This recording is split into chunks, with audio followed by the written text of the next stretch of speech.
الله أكبر. الله أكبر.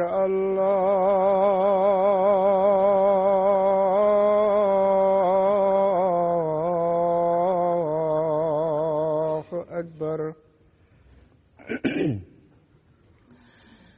أشهد أن لا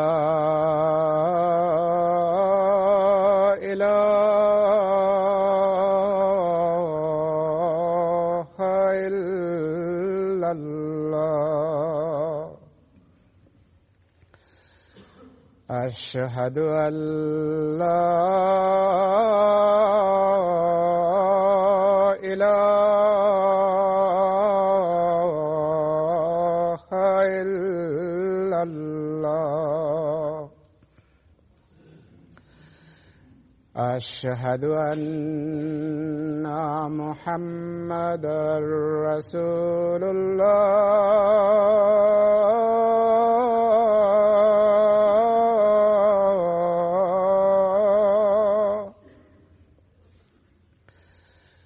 أشهد أن محمدًا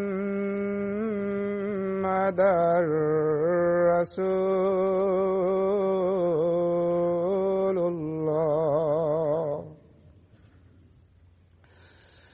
حي على الصلاة.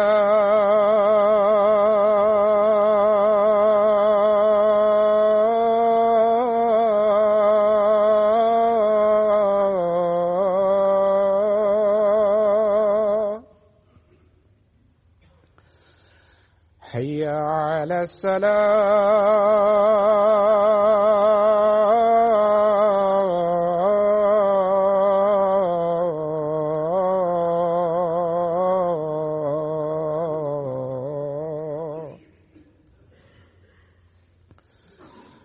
حي على الفلاح.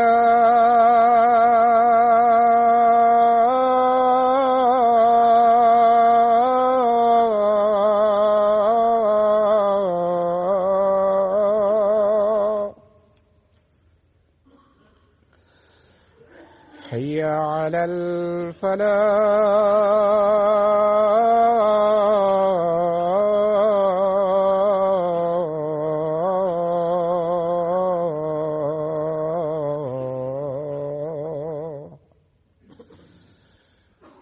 الله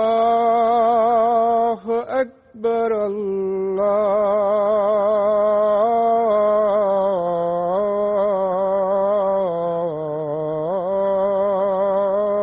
الله أكبر. لا إله إلا الله.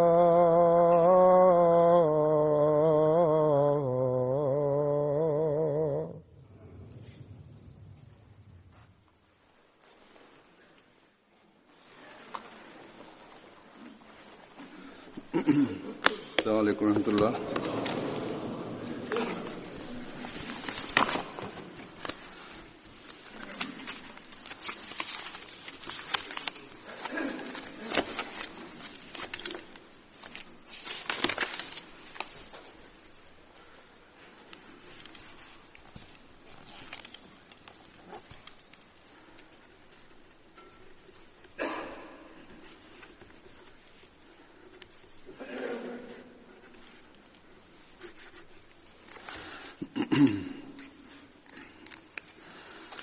أشهد أن لا إله إلا الله وحده لا شريك له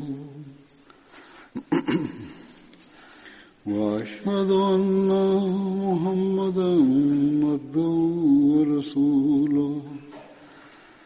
أما بعد فأعوذ بالله من الشيطان الرجيم. بسم الله الرحمن الرحيم.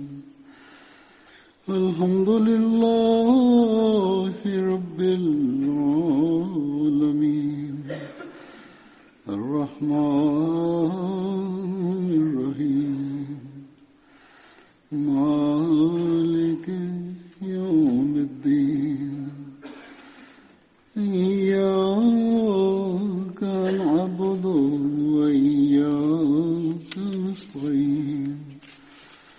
اهدنا الصراط المستقيم صراط الذين أنعمت عليهم غير المغضوب عليهم ولا الضالين.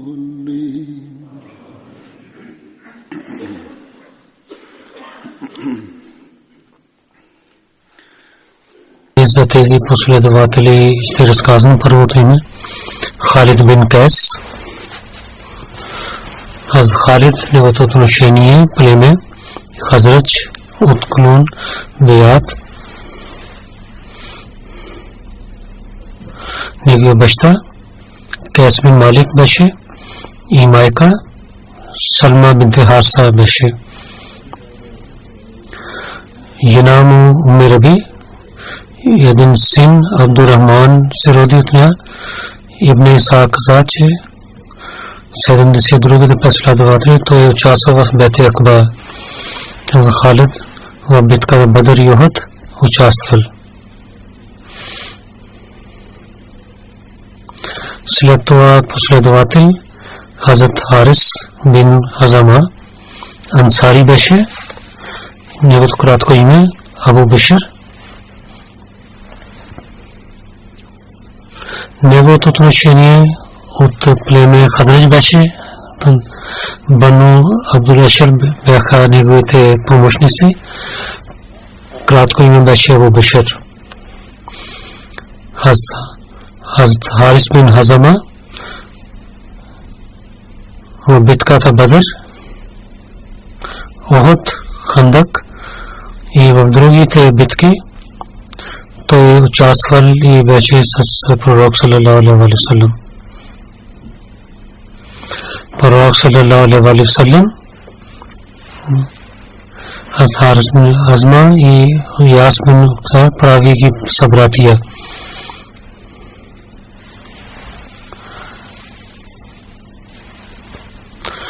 В историята пише в битката Табук, когато пророк саллаллаху алейхи ва саллям изсегна неговата камила и неверниците обвиниха на пророка, че вие не знаете за своята камила и как вие ще знаете съобщението от небето.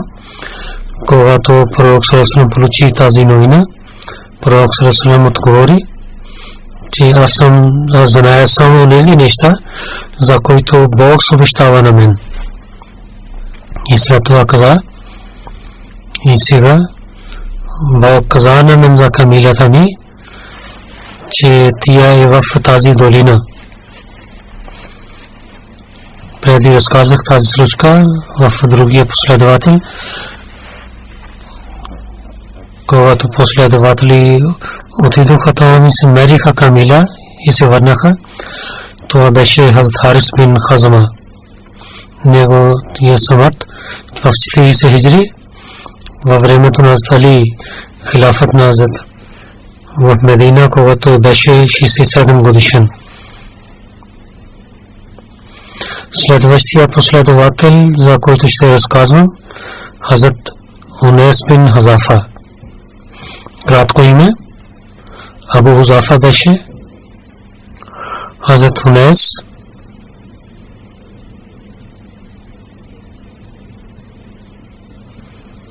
майка му беше Заифа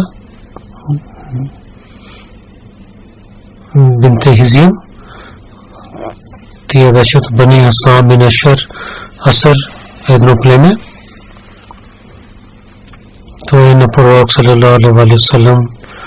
Преди да отиде той в Дарекъм, той прие исляма. Хазрат Унайс, Хазрат Абдулла бин Хузафа беше неговия брат. Хазрат Унайс беше от тези мусулмани, които втори път към Хабша приселили.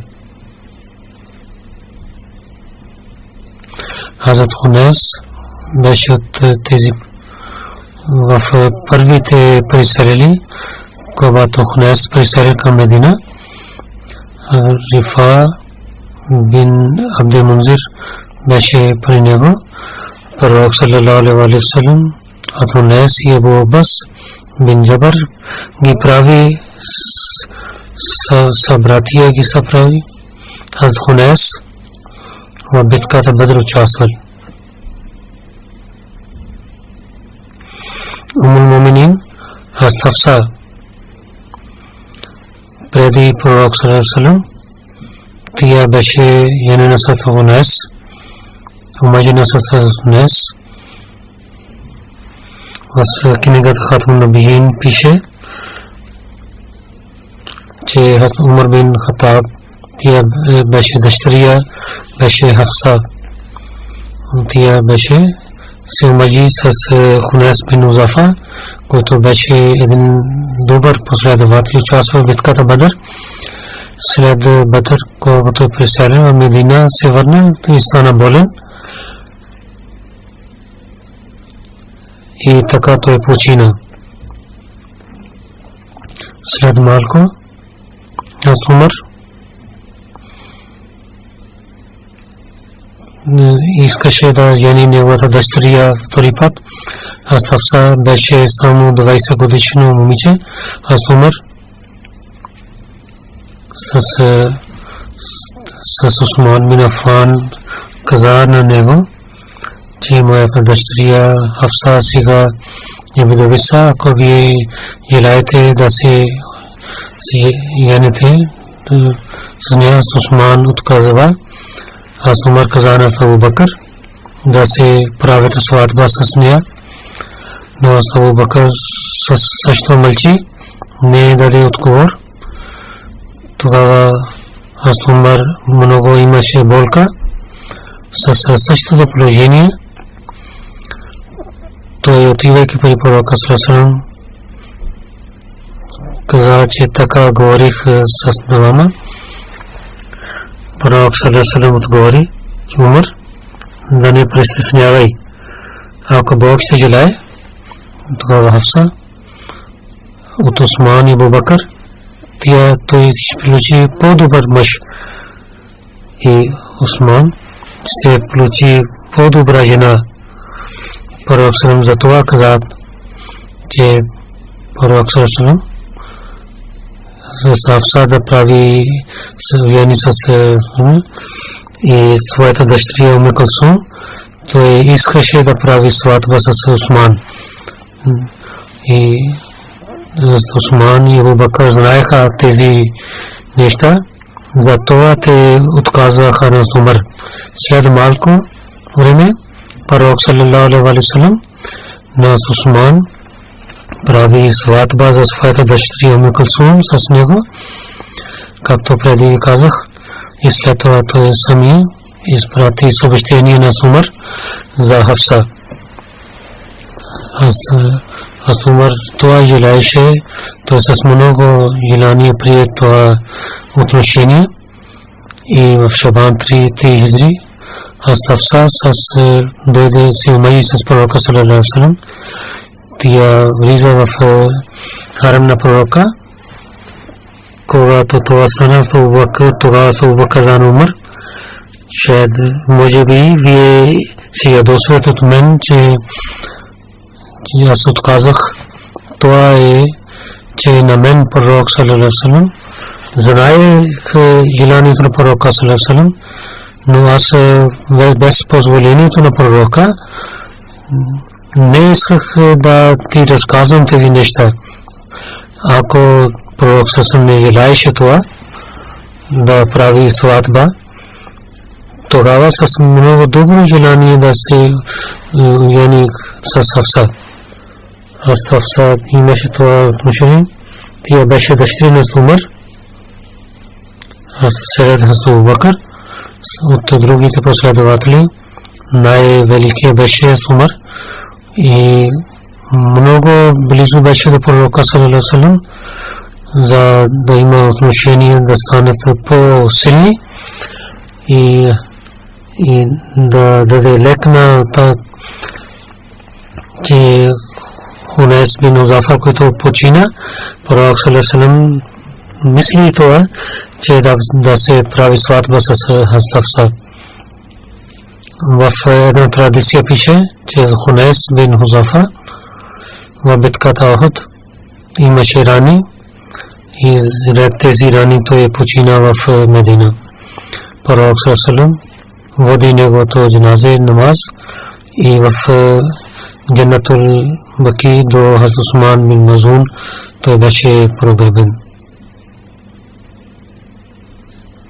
Сред вещия последовател Хазрат Харса бин Нуман.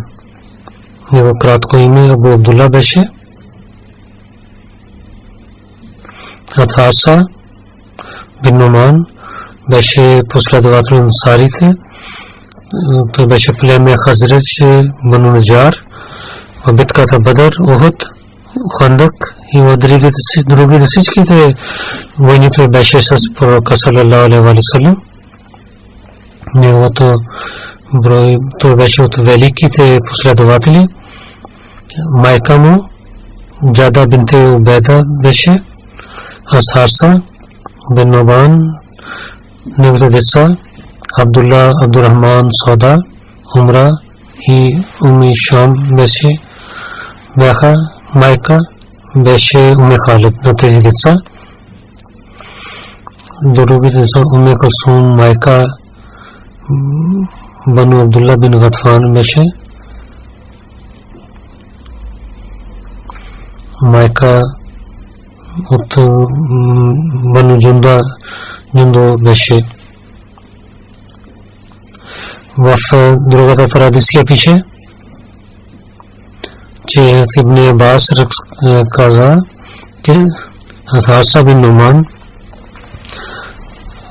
отиде при пророка саллаллаху алейхи ва саллям. При него седеше Джибраил. В друга традиция беше, аз не взех, това беше много малка. Той отиде при пророка саллаллаху алейхи ва саллям.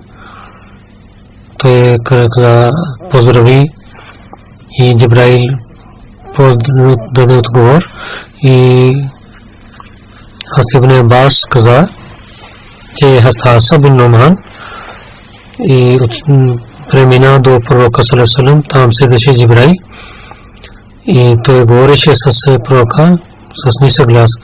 Харса не каза асаламу алейкум. Джибраил каза, защо той не каза салам? Пророк саллаллаху се каза на Харса, когато ти минаваше, защо ти не каза асаламу алейкум? Той каза, аз гледах един човек при вас, вие говорихте с много нисък глас с него. Аз не харесах, че да ви дадам да кажем салам и да вие да обърнете внимание към мен. Пророк саллаллаху дали ти си видел на този човек? Той седеше до мен. Той каза, да, пророка. Той беше Джибраил. И той каза, че ако този човек щеше да каже салам, и аз щеше да дам отговора него. След това Джибраил, той 80 човека. Пророк саллаллаху питал на Джибраил, какво означава това? Джибраил каза, те от тези 80 човека, които в битката Хунейн, които бяха твърди с теб, тяхното препятствие и на техните деца, и то Бог ще им даде в рая. Затова пророк саллаллаху на Харса каза тези всички неща на Харса.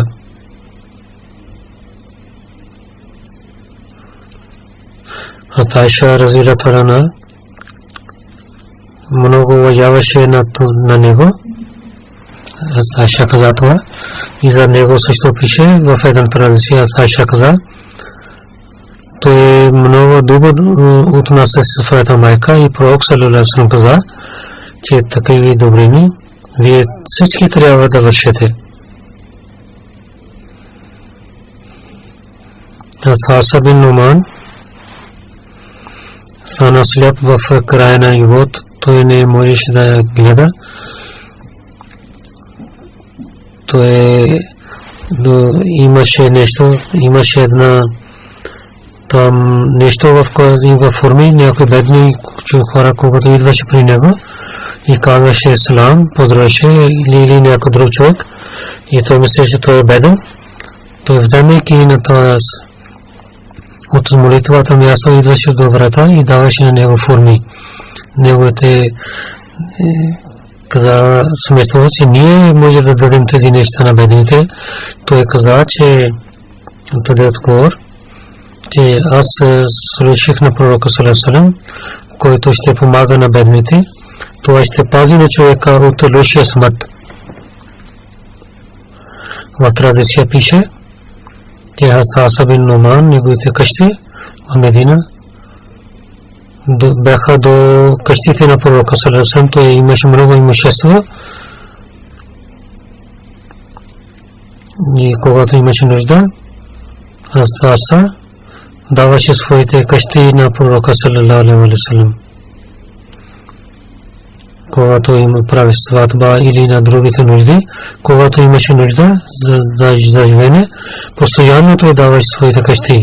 Когато остали, се прави сватба с Фатима, тогава пророк саллаллаху алейхи ва саллям каза на остали, че да търси къща за себе си. Али търси една къща и там Фатима отиде с него. Тогава пророк саллаллаху алейхи ва саллям каза на Фатима, че искам ти да живееш близо до мен. Аз Фатима каза на пророка, че кажете на Асаб бин Нуман, че той да пресели на друго място и тази къща да бъдете дай на нас. Пророк саллаллаху алейхи ва саллям каза, че съм много пъти отиде в другите къщи и той сега имам срам да казвам пак на него, че той да когато тази новина пристигна до Хазрат, той правейки къща свободна отиде на друго място и идвайки при пророка каза, че о пророка, аз знаех, че ви искате Фатима да дойде до вас. Те са моите къщи. Те са от Бану Наджар най-близо до вас. И аз и моите имущества са за Бога и за Неговия пророк. О, моя пророк, каквото искате от моето имущество, вземете от мен. Това място, това ще бъде по-добре, което вие изоставите за мен. Пророк саллаллаху алейхи ва саллям истина каза, Бог ще ти даде много беркет. И пророк саллаллаху алейхи ва саллям Фатима каза, че ти да дойдеш тук в къщата на Стаса. В сират книгата Хатмун набиин Мирза Башир се пише, той пише, че Али той живееше с пророка саллаллаху алейхи ва саллям, но след сватба това беше важно, че да има отделна къща, където мъж и жена да живеят. Пророк саллаллаху алейхи ва саллям каза на Хазрат Али, че сега търси някаква къща, където вие двама трябва да живеете. Хазрат Али взе една къща за и Фатима отиде при него там и същия ден пророк саллаллаху алейхи ва саллям отиде при тях и вземайки малко вода се моли и след това тази вода той хвърли на двама, че Аллах мубарик фихима, мубарик алейхима, мубарик лахума наслахума, че Бог дай баркат на двама и дай баркат, който другите хора ще имат отношение с тях, и дай баркат в тяхното потомство и за своите отношения с роднини и с обществото, да има баркат за тях и дай баркат за тяхното потомство. Тогава изставайки на двама, пророк се върна обратно. Един ден пророк саллаллаху алейхи ва саллям отиде при къщата на Фатима. Фатима каза на пророка саллаллаху алейхи ва саллям, че Асма бин Нуман той има някакви къщи, кажи да освободи някаква къща. Пророк саллаллаху алейхи ва саллям, че той освободи много къщи за нас. Сега аз се срамувам да казвам. Харса знаел тази новина, той тича по пророка саллаллаху алейхи ва саллям и каза, че пророка, каквото аз имам, това е за вас. Кълня се името на Бога, каквото вие сте приемете от мен, това дава радост на мен, а не това, което аз имам при себе си. Това предаността съвсем със сила дава една къща на пророка саллаллаху и така стали Фатима приселили в тази къща. Айша каза, че в деня на Хунейн пророк саллаллаху каза на последователите, че кой ще пази на мен през нощта. Тогава Хафса бин Нуман стана. Хафса не бързаше за своите работи. Пророк последователите каза на пророка, че той така бавно, че Хафса се срамува. Трябваше той да бързо да става. Пророк каза, че да не казвате така. Хафса, да не казвате, че Хафса се срамува. Кажете, че това срамуване поправи на Хафса. Това е истина. Хафса се почина по времето на Замир Мавия. Следващия последовател Хазрат Башир бин Саад. Кратко име беше Абу Нуман. Саад бин Саад беше неговия баща. Симак бин Саад беше неговия брат. Време Хазрат беше. Майка му Унеса бинте Халифа и жена му Амра бинте Раваха беше. Башир бин Саад, когато не беше мусулманин, той знаеше да пише. Тогава много малко хора знаели да пишат.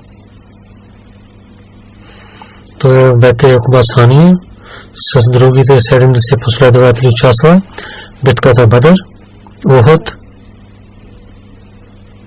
и в битката Хандак. В други всички битки той участва с пророка саллаллаху алейхи ва саллям. Пророк саллаллаху алейхи ва саллям Шабан 7 хиджри с Башир бин Саад изпрати 30 хора. Една войска Фадак бин Мурра към изпрати. Имаше тази силна война. Башир воюва с много добър начин и той стана ранен. Хората мислили, че той стана мъченик. До вечера те враговете му останаха. Той припадна и през нощта той се стана и се върна. В Фадак той остана при един еврей и пак се върна към Медина. И така в Шавал 7 хиджри пророк саллаллаху алейхи ва саллям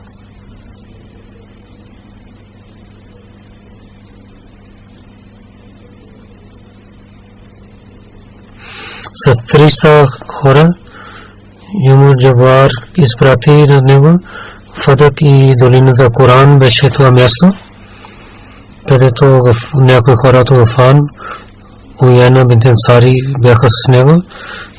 Те приготвиха срещу исляма. Башир воюва с тях и ги гони от това място.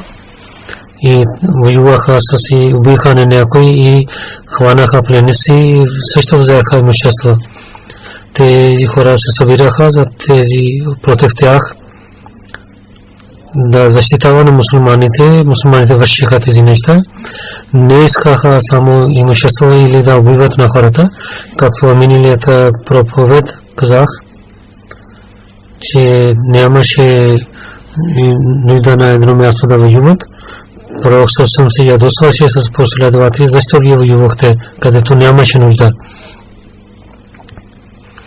За Башир бин Саад беше една традиция. Хазрат Башир каза, неговия син, че Хазрат Нуман Башир, негово име, неговия баща, взе него при пророка саллаллаху алейхи ва саллям и каза, че аз на моя син дадох една слуга. Пророк саллаллаху алейхи ва саллям каза, че дали си дал на всичките синове. Той каза не. Това пророк саллаллаху алейхи ва саллям каза, че вземи това обратно от него. В една традиция пише, че Нуман бин Башир каза, че моя баща даде няколко имущество на мен. Това беше от Бухари книга и това също от Бухари. Това моя майка Амра бинт Раваха каза: аз няма се радвам, че пророк саллаллаху да стане свидетел. Моя баща отиде при пророка саллаллаху, че той да стане свидетел за това имущество. Пророк саллаллаху каза: дали си дал тези неща на всички синове, толкова имущество, или каквото беше дадено? Той каза: не. Пророк саллаллаху каза, че да се боиш от Бога и да платиш справедливост в своите деца. Моя баща се върна и това взе тези неща обратно от мен. В Муслим пише книга, че пророк саллаллаху каза, че аз не искам да стана свидетел, че защото аз не искам да бъда свидетел за нещо лошо нещо.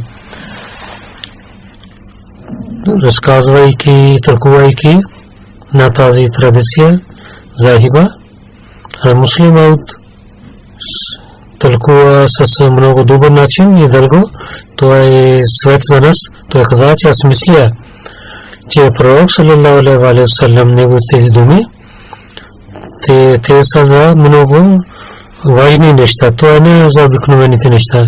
Ако ядем банана и там ако има едно дете, даваме на него и другия да не взема.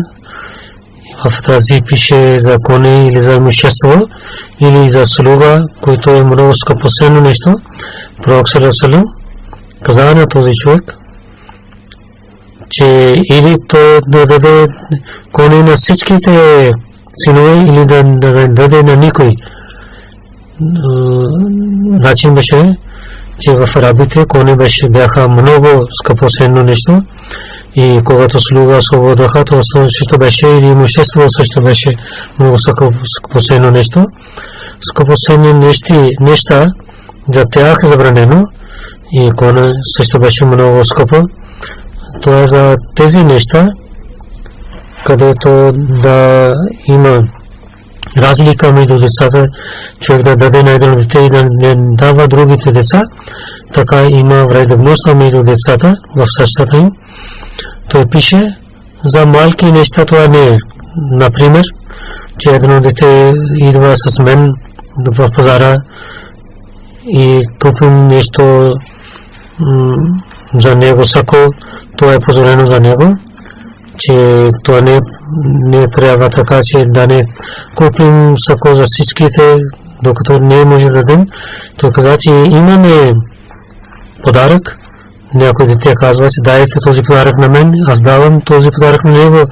Това не означава, че не искам да дадем на другите. Но мисля, когато ще дойде други път някой подарък, ще дадем на другия. Тези заповеди не са за малки неща, те са за скъпите неща, където има вредност, когато не ставам справедливи между децата. Той каза, че моят начин е такъв, моя деца, когато порасва, аз давам на него малко земя, че той да прави васият.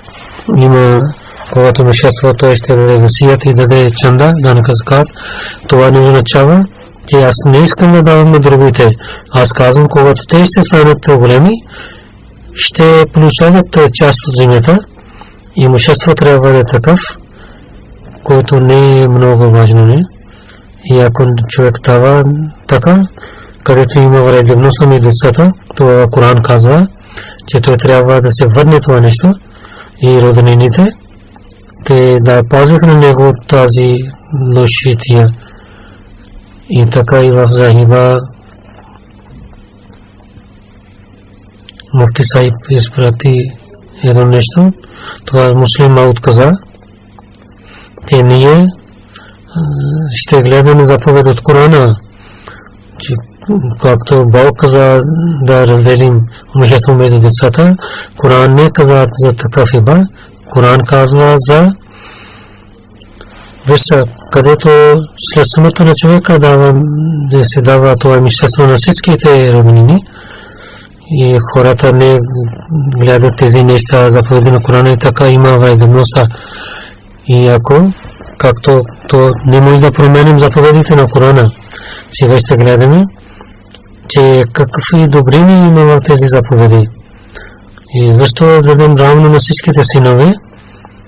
И защо на казването на дете, пророк Сърсъм каза на неговия баща, или да дадеш на всичките синове, или да вземеш от него също.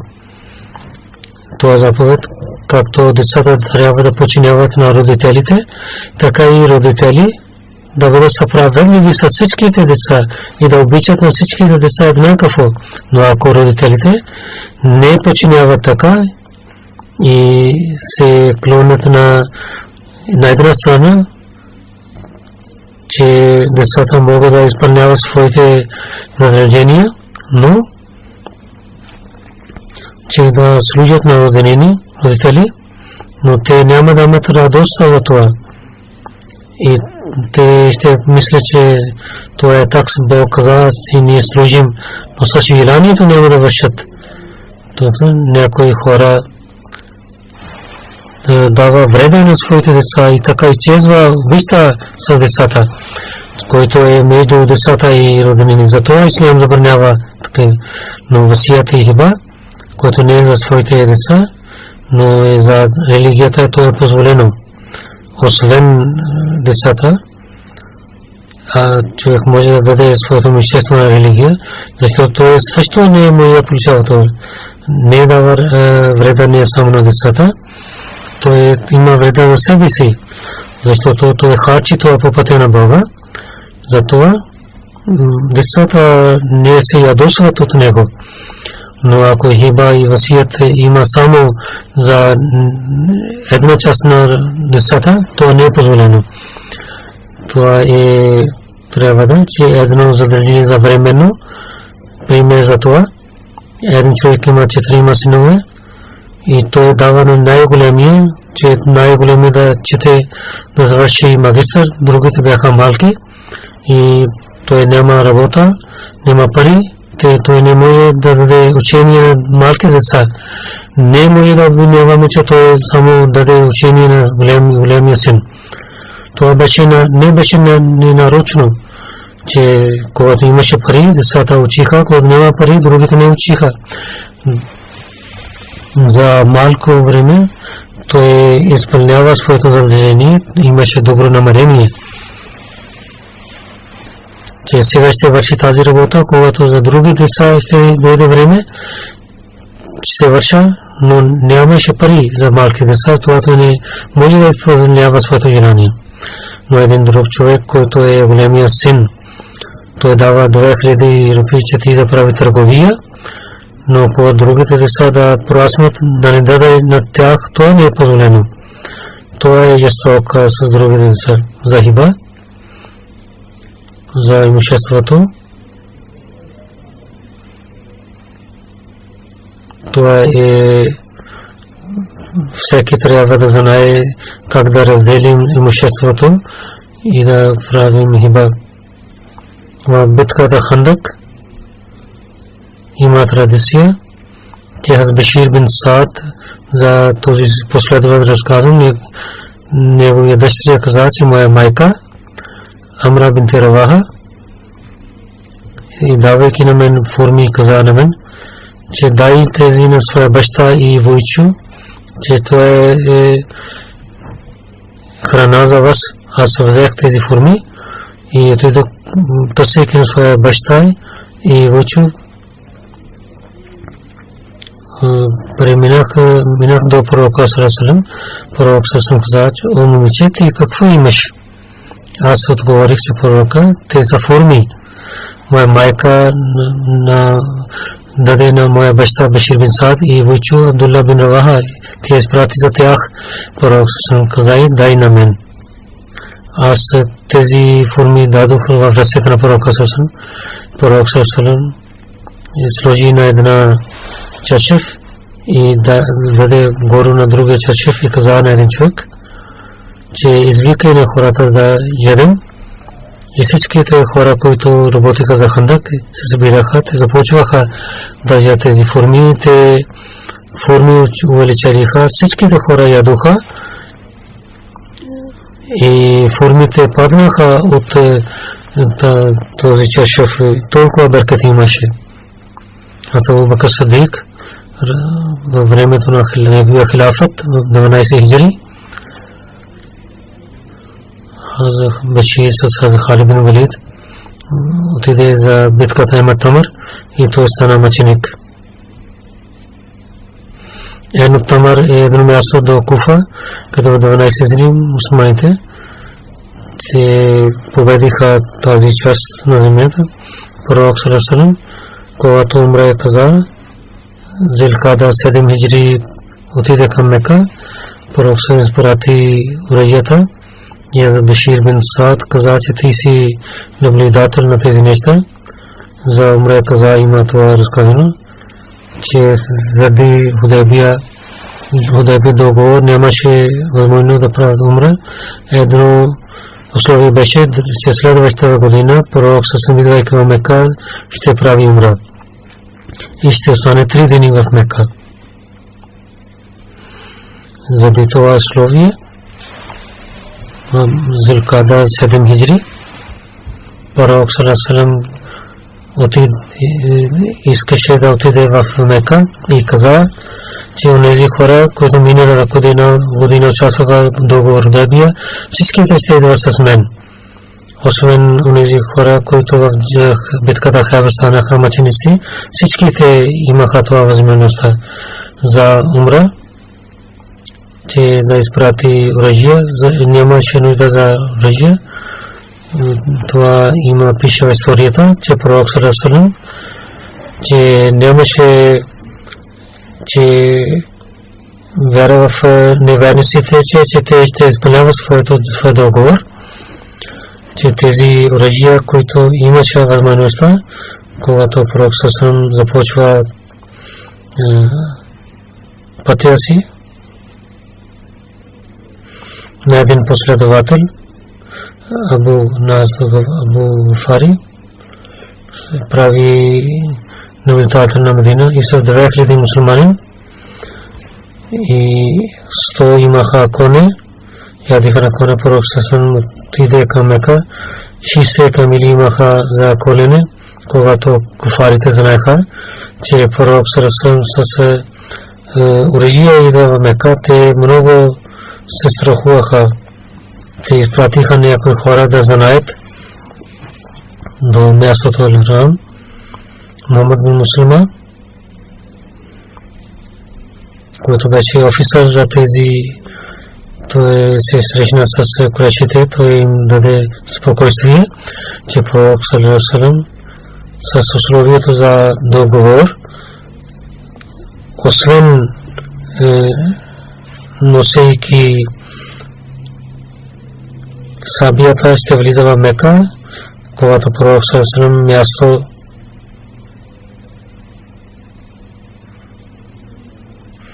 Аладжиз пристигна, който е до 8 мили до Мека. То всичките оръжия оставиха там и Башир бин Саад, няколко последователи, да пазят тези оръжия, останаха там и пророк саллаллаху алейхи ва саллям взе само една сабия със себе си и с правейки, четейки лабейк, рецитирайки лабейк, отиде към Мека. Когато пророк саллаллаху алейхи ва саллям в Хана Каба влязох, някои неверници от курайшите, те не можаха да гледат, те отидоха на планините, че мусулмани да правят да там, но някои неверници Дарун Надва, където имаше една къща, там се събираха и гледайки с очите си онези хора, които дойдоха мусулманите, гледаха как те се молят там и казаха на един на друг, че тези мусулмани как ще се молят тук. Те нямат, те са много слаби, те са гладни хора. Пророк се отиде към Масджид Харам, така взе чашъв, че негова дясна рамо беше свободно. Пророк се каза, Бог да благослови на онзи човек, който да показва на тези неверниците, то е силен. Да дадете, покажете за своята сила, че да не гледат вашите слабите тела, вашите, че да гледат вашите рамена, силни рамена. Това пророк саллаллаху алейхи ва саллям със своите, когато обиколи 3 пъти, с много добър начин прави таваф. Това се казва на арабски за рамъл. И този рамъл до сега, до страшния съд, така ще остане, че в първите обиколки той прави рамъл. Това е начин. Пророк саллаллаху алейхи ва саллям колко пъти умре прави. В Бухари пише традиция, писател каза, че аз питах на Анас, че пророк саллаллаху колко пъти прави умра. Той отговори 4. Умре Худайбия, който беше Зулкада. Затова приборът, това не беше като умра, но там колиха камилите. Затова това е също някои хора казват, че умра. И втори път, когато неверни спираха в Худайбия, това беше едно умра. И другия път Зилкада, пророк прави в Зилкада, освен ятвата. И втория умра беше в Зилкада, когато пророк саллаллаху за мир пише умра Джрана, когато пророк саллаллаху даде пари. Това беше от Джанге Хунейн, битката Хунейн. Това пак прави пророк Хунейн. Питах колко пъти хаджлак прави. Той отговори 1 път хаджлак. И пророк саллаллаху прави умра също. Някои хора казват 4 пъти, някои казват 2 пъти. Башир бин Саад беше първият човек от ансарите, който Скифа бин Сайда ден прави бейт на Абу Бакър. Скифа бин Сада какво е? Това пише, че в Медина, Бану Хазрач, има едно място, където те сядаха, беше една стая в това време. Тук пророк саллаллаху алейхи ва саллям след смъртта на пророка саллаллаху алейхи ва саллям, Скифа бин Сада, Бану Хазрач мислиха, че кой ще стане халиф след пророка саллаллаху алейхи ва саллям, правиха едно събрание. Аз Умар знаел тези това събрание, също казаха, че може би, че слабите хора и ансар да няма проблеми. Аз Умар Фарук с вземайки на Абу Бакър отидоха в Скифа бин Сада. Там те знаеха, че Бану Хазрач, че казаха, че ние сте и Бану са против това. Тези бяха племена и в това място един ансари сахаби каза на тях думите на пророка саллаллаху алейхи ва саллям, че главата ще бъде от Курешите. Много хора приеха тези думи, ансарите казаха това и всичките веднага правиха бейт на хилафата на Абу Бакър. Въпреки това, Абу Бакър прави 3 дни, че вие сте свободни за Скифа бин Сада, ако някой обвинява, никой не обвинява за това. То накратко казват тези това нещо на едно място.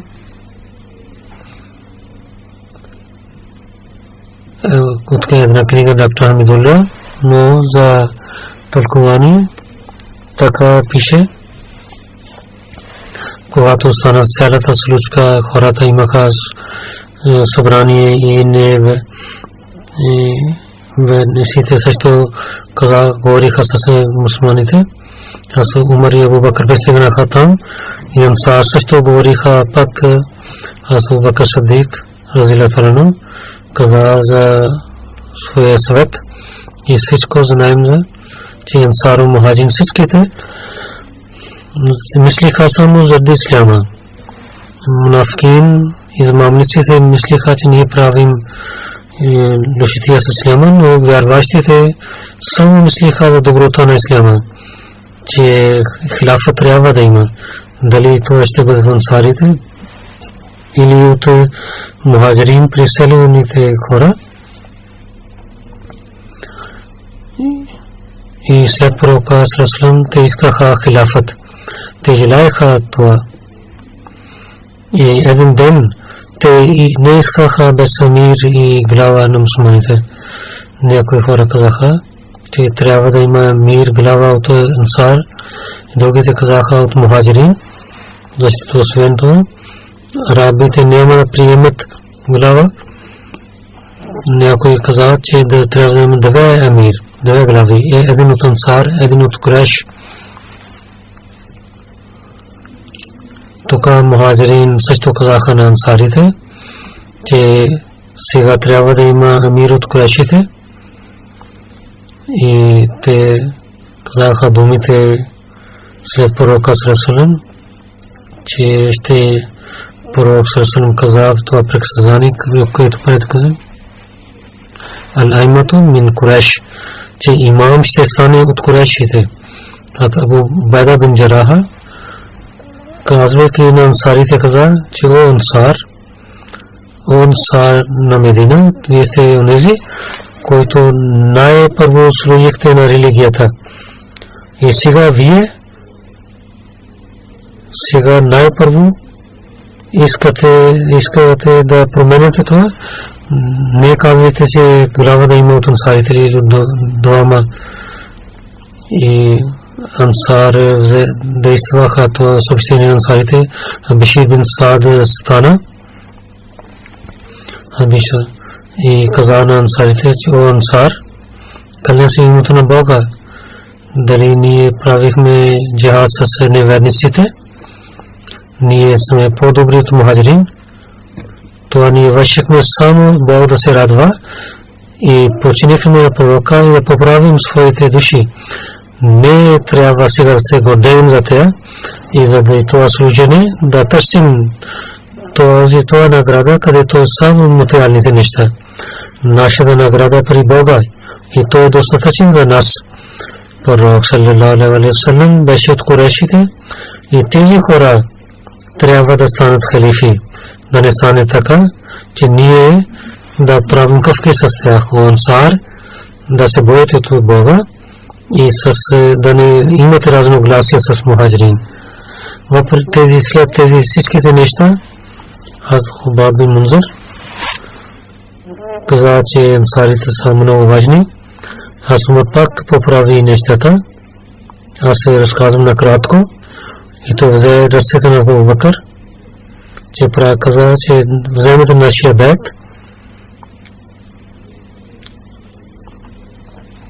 Прави бейт на Абу Бакър и каза Абу Бакър, на вас пророк саллаллаху да заповед, че вие да станете имам, вие сте халифът на Бога. Ние правим бейт за вас за това, че вие сте най-близкия до пророка саллаллаху. След Хазрат Умар, Хазрат Абу Убайда бин Джарах прави бейт и след това от ансарите Хазрат Бишир бин Саад прави веднага бейт. И след това Хазрат Зайд бин Сабит Ансари прави бейт и той вземайки ръцете на Абу Бакър каза на ансарите и каза, че вие също да правите бейт. И ансарите също правиха бейт на Абу Бакър. Този бейт в литература на исляма, бейт Скифа и известен като бейт Хаса и бейт Скифа. Абу Масуд Ансари каза, един път бяхме при Саад бин Убада, че пророк саллаллаху дойде при нас. Хазрат Башир бин Саад каза на пророка, че Бог ни заповядвал, че ние да рецитираме друд на вас. Как да рецитираме друд?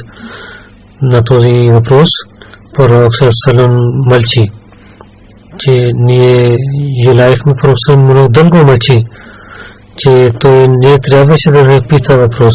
Тогава пророк отговори, казвайте това.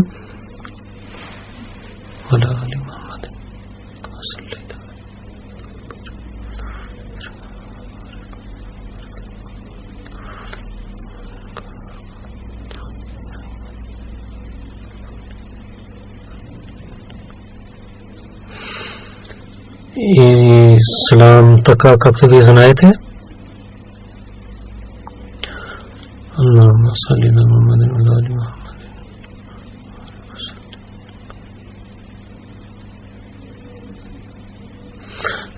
Завършвам своя проповед за сахабите и искам да казвам за една молитва. Предишния ден приготвям събрание в Бангладеш. Искахме да правим събрание за едно нов град, Ахмадали град, и ходите много издигнаха шум. Те искаха от държавата да спират събранието. Когато държавата не спира, тогава тези хора нападнаха на къщите на Ахмадите и магазините, те изгариха къщите и някои Ахмади са ранени. Нека Бог да поправи положението там. Които са ранени, нека Бог да им даде здраве бързо, да даде им пълния лек и да им даде. И там, където има събрание, хората се смеят да правят събрание. След молитва има едно джаназе невидимо. Госпожа Садика Бегам, Дуняпур, от Пакистан. Леке Муштак Сахиб, неговата майка беше и беше на 1 февруари. Тя почина 74-та годишна беше и на Илахи Раджиун.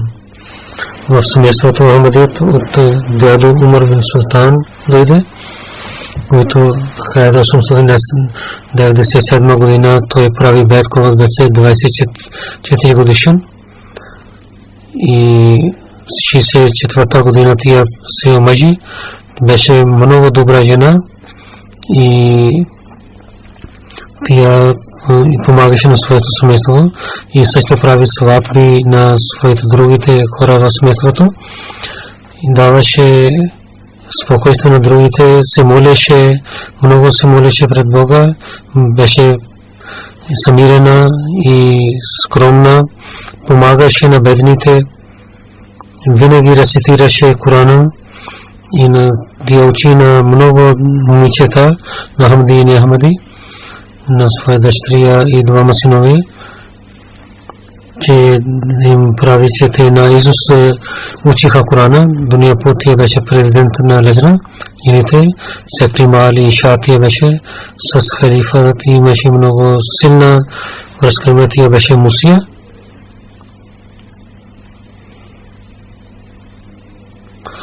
Мъж и две дъщери, 5 синове тя заостави. Двама синове са в Зиндаги. Леке Муштак Сахиб в Джануби Америка, като балиган чарч, Суринам, той служи там. След той не можеше да отиде в Пакистан времето на смъртта. Другия син, Мохамед Валид Ахмед, той е в Пакистан, е мисионер. Там той служи. Един Музафар Ахмед Халид Сахиб Зет също е мураби в Пакистан, в Раба, Ислам Шади Марказия той служи. Нека Бог да прощава на нея и да увеличава нейното място в рая, неговите деца да продължават нейните добрини и да приемат техните молитви за нея.